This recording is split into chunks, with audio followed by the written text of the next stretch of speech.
Hello, do you know how to answer addition money maths questions? If you don't, that's great because we're going to teach you that today. So money, that's currency, so what you use to buy things in shops or stores.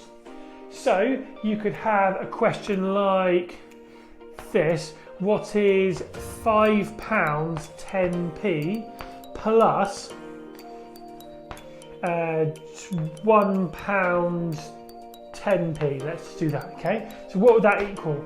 So all you have to do is you add the pounds together first, make your life easy. So you could have £5 here, and then you could have £1 here. So you could go 5 plus 1. So if you go 5, add 1, that makes 6. Well done. So you now have £6. Okay, now let's add the 10p's together. So how many pennies have we now got if you add them both together? Well done, you have 20p. So you would now have £6 and 20p. And you could put a penny on there as well, like that, just to let you know that's pennies. And that's all you do when you're adding money maths together, okay? So always start with the tens, or the pounds, sorry. Always start with the pounds, because it's easier doing that way. And then you start with the tens and pennies, sorry, after that.